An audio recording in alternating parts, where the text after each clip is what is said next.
It's a new team.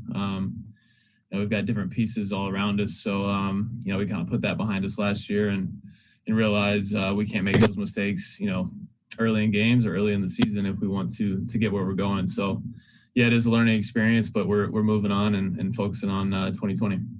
Does the continuity that you all have, I guess you hope that it helps make up for not having the preseason and starting fast when you play your first game next week? Yeah, I think it does help. Obviously when you're, coming into a new offense and you don't really know the guys you're lining up against as well as, teams that have been together for 4 years. I think it, is a slight disadvantage, but I think we've got, a lot of guys in this locker room that feel comfortable around each other now and enjoy working with each other. And there is that continuity that, helps when you have a, unusual season like we did this year. Jim? Adam, if you take me back to your rookie season, I mean, what was the feeling like for you as you made the Bucks as an undrafted free agent, just the anxiety leading up to cut down day and kind of following that up? What advice do you give to some of these undrafted guys on the team today as they're, nearing some important decisions? Yeah, I mean, it's totally different, situation. These guys haven't had a chance to get film, for other teams with preseason games. For me, it was, I just kind of put everything aside and, just put my head down and worked. And, whatever happens at the end of the day, I can live with it. But, these guys are just, they're strictly practice film and grinding. But, I got a lot of respect for the rookies this year. They've done, their best to try and catch up, being kind of behind the eight ball there. But, going back to my rookie year, it was, obviously, tough to make the team, as a rookie, as an undrafted free agent. But at the end of the day, it all worked out. And, it's just it is a, a lot of anxiety leading up to that weekend of cuts. But, at the end of the day, these guys have worked hard and they're going to be great NFL football players. John, go ahead. Hey, Adam, I think last time we talked to you was maybe just around the time you guys were starting team work on the field, and you were kind of anticipating that, maybe getting more snaps with Ryan this year as opposed to last year would be beneficial. Wondering, have you seen that play out, the increased snaps with Ryan? Have you seen benefit from that? 100%. I think we're all, benefiting from getting those extra snaps with Ryan. And, like I've said before, he's done a great job of communicating what he wants, in our routes and our route craft, the details that, can make the difference in a catch and an incompletion. He's on top of it. As soon as the play's over, he wants to talk about it and reflect on what just happened, good or bad. So it's good having that, a dialogue between the quarterbacks and receivers and running backs and tight ends. And just knowing how to approach a person and talk to them has been awesome, being on the same page. Is there an example maybe in terms of like timing or something like that you could think of that might sort of illustrate that point of better chemistry with a quarterback? Yeah, I mean, that's the biggest thing is timing, spacing, and trust. And the more you work with, one guy, the more comfortable he feels, putting a ball in a certain place. If he sees a certain leverage with the DB, putting it in a spot where only I can get it or another receiver can get it. So those are things that, we build on as we continue to work with Ryan. And it's showing that, we're improving. Paul? Little bit of a fishing expedition, maybe, Adam. I noticed you kind of have a routine for changing your gloves or finding the right set of gloves, maybe between team and special teams. Can you talk me through what's going on there, if it's anything of note? That's funny. You notice that. I've always been, kind of a stickler with how my gloves and my equipment work. I've always been kind of joked at because I always, touch my helmet just to make sure, my gloves are still sticky. Arthur Smith always makes fun of me for being in the batter's box because I'm always, doing something with my gloves, before the play. So, it's hot and humid out there, so we're sweating through our equipment, our gloves. We're soaking wet. So I usually take 2 or 3 pair just to be safe, and just switch it off. It's really not between a certain period that I do it. It's just whenever I feel like, you know, my hands are too wet to make a confident catch, I usually switch them out around that time. Separately, been talking to the other guys about fatigue during the course of the game. What do you do maybe late in the game to assure that you're running the same routes that you run early when you're fresher? Be the most conditioned team player. I mean, that's all conditioning. That's you know, realizing you know, when you need to, you know, change your speeds, burst, accelerate, when to decelerate. Just taking in everything into account. You know, there are certain routes that'll wear you out more than other routes, and you know, certain concepts where you're primary or you're not primary. So just realizing you know, your conditioning and when you need the juice, when you don't need it as much, can help. But at the end of the day, you got to be the most conditioned team, and you know, we take pride in our conditioning here, and hopefully we're continuing to stay in, you know, tip-top shape. Buck.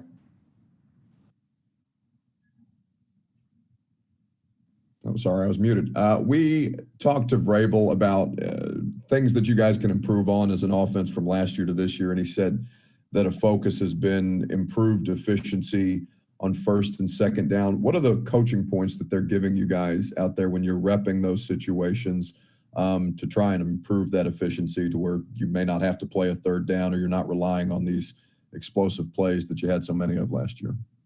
Yeah, I think at the end of the day, I think it's, you know, pre and post snap penalties, you know, not getting behind the sticks. You know, no one wants to be in a 2nd and 15, 2nd and 14, you know, get back on track play. And, you know, it's just, you know, being efficient with our first and second down plays is going to help us, you know, in third down. You know, we'd much rather have a 3rd and 5 or less than a 3rd and long. So, I mean, it's as simple as that. And it's just being more efficient on first and second. Terry? Got a couple for you here, Adam. First off, as more teams go to a 3-wide type offense, how much has that kind of elevated the importance and the respect factor of being a slot receiver? Yeah, I think, you know, over the last few years, you know, you see a lot more, you know, 11 personnel, you know, teams, you know, attacking defenses, and you know, a lot of credit to, you know, the slot receiver guys that have come in before me and, you know, made that possible with their success. And so for me, it's awesome to see, you know, defenses being attacked in all sorts of different ways, and that's one thing that, you know, I love about this team here is we've got playmakers at tight end, running back, receiver, you know, all over the board. So, you know, we feel very diverse, and we feel like we can, you know, attack defenses in a lot of different ways. So, you know, obviously sub and 11 is, you know, where I come in for the most part. But yeah, I mean, obviously the NFL is kind of moving that direction, and it's cool to see. And then the other thing is on punt returns. In terms of just catching the football and going after it, is it sort of like an outfielder tracking a pop fly, or what's the key to, I guess, being solid as a punt returner? Yeah, you know, I've never played baseball, and a lot of people tell me that I would either play shortstop or outfield, but I can't really relate to the baseball analogy. But yeah, it's, you know, it's making sure you get, you know, underneath the ball, and you know, elevation change and wind and sunlight can all be a factor, and rain and weather and all that thing. So you know, it's mostly just getting under the ball, being able to feel, you know, if the gunner's in your face, if you know, the PP's in your face, and knowing when to fair catch and make good decisions. And at the end of the day, it's just fielding the ball and making good decisions. But you know, if we can get our team a first down and average 10 yards, you know, that's what we want to do. Chris Harris? Hey, Adam.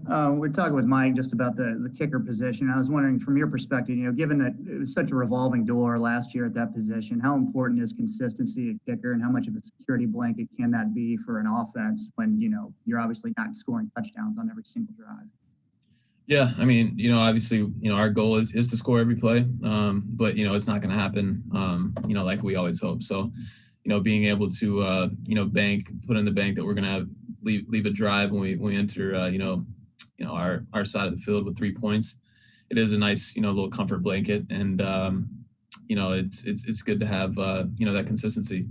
You obviously at kicker, and it's important at every position, but definitely kicker. Teron? Yeah, what's up, Adam? You look at your position, right? There's so much anticipation and timing and everything that goes into that. I would imagine that you have to spend a lot of time with Ryan Tannehill to, get things straight and get the timing right. So my question to you is there anything unique about Ryan, just being as though he's a guy that played the position before at a college level? Like, do you notice like any type of unique input from him? Yeah, that's a great point. Obviously he has played the receiver position, so he knows the techniques at the top of routes that can create separation. He knows, how guys like to catch the ball in certain spots, how, certain catches are harder than others. And for him to be able to relate to us and understand where we're coming from if we have a question or a point that we need to get across to him. And then also he understands, how difficult it is to win a certain route against certain leverage, because he's played that position and he sees it all the time. So, having him with that knowledge of being a former receiver and now quarterback, it does make it a lot easier to communicate with him and to be on the same page. And not to put you on the spot, but can you think of an occasion where you guys had that conversation and it was like, okay, yeah, you know what, that's a good point? Yeah, I mean, I think 2 or 3 practices ago, we had a certain route against a certain coverage, and there's multiple ways to get open with that coverage, but he wanted a certain way, and after practice, he got a extra rep with me after practice, and he demonstrated the route for me, how to jog through tempo. But having a quarterback that can actually do the rep for you and show you what he expects you to do. It's pretty cool to see that, and it definitely cleared the picture up for me. Perfect. We ran through all the questions. Appreciate it, Adam. Yep. Thanks.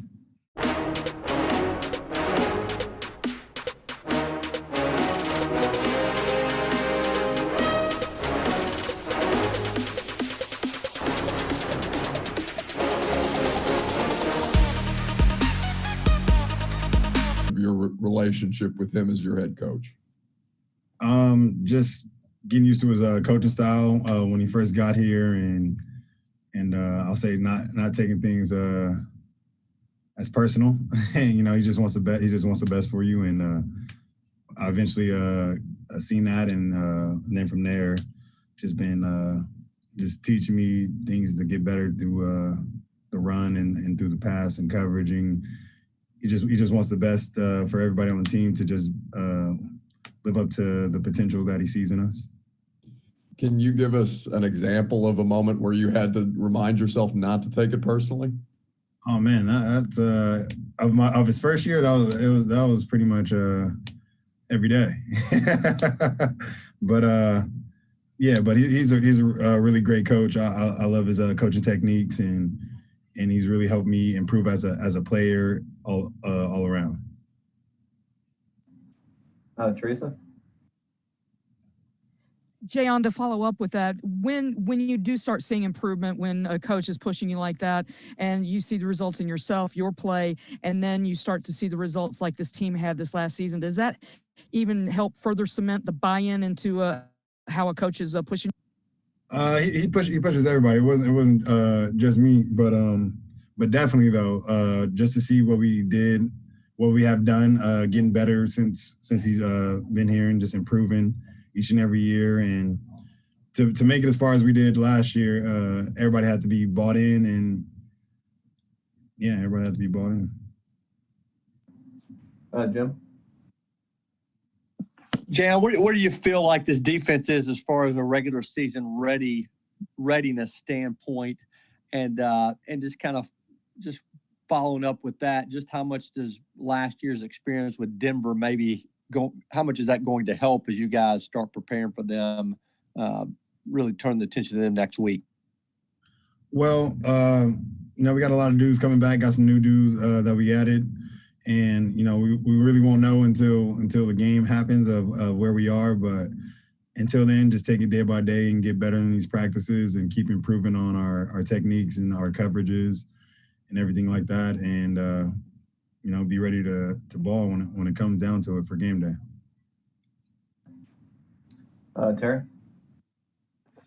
Jayon, I know you've not got to tackle him live in practice and all, but you've seen him many a times coming at you. What's it look like for a linebacker when you see Derrick Henry coming through the hole with a head of steam? And also, how much more effective can he be if he starts catching swing passes out of the backfield and getting that head of steam? Well, Derek can be as great as he wants to be, and practicing against a running back that size and a really good O-line like we do have, I would say it's great. Practice going against guys like Taylor and Ben and Roger and all, our whole starting lineup, O-line, to get us ready for the game. So we compete when it's ones-on-ones and we go after it, but we're getting each other better for the games. John Glenn? Hey, Jayon. Question for you on in terms of pass rushing. It seemed like you did less rushing the passer last year than the previous year. I wondered if you would agree with that, and if you thought that might change back this year. I know you had a lot of success in 2018 when it came to getting the quarterback. Whatever the coaches draw up for me to do, I'll do. It's all about the team, not myself. So if they want me to rush to help us win, I'll do it and cover. So wherever I'm needed, I'll go to and do my best at it. I was also going to ask you about Will Compton's addition there. What does he bring to the field, to the meeting room? Is there at all kind of a Wesley Woodyard flavor to what he brings to the room? Will's a fun guy, and he has a lot of smarts when it comes to football. So he's bringing that to our room, and also he told me on this interview if he got brought up to shout out to Buzzing to the Boys, rate and 5 stars is exactly what he told me. So shout out to Will. Luke? Hey, Jayon, you've been a part of these last 3 seasons where you all have gone 9-7, and 2 of them you made the playoffs, but in none did you win the division. I'm wondering, has that been an emphasis at all as you guys meet and talk about goals for the upcoming season, taking that next step and winning the South? Yeah, we would definitely love to win the division, but hasn't happened yet, and it's a new year, so we'll see what lies ahead for us. But just take it game by game and just try to win as many games as possible to get to the big to the Super Bowl. Buck? Jayon, whenever teams go out to play at Denver, the elevation is always something that's brought up, making it more difficult to play out there. You guys were just out there last season. Is that something that you actually notice when you're out on the field in the middle of that game, or is that, I guess if you could kind of give us your thoughts on that. Well, I remember playing in Denver last year. I got injured a couple plays in, so I really didn't get to experience it as everybody else did on the team. So I can really give you information on that one. All right, I think that's it. Appreciate your time, Jayon. All right, thank you guys.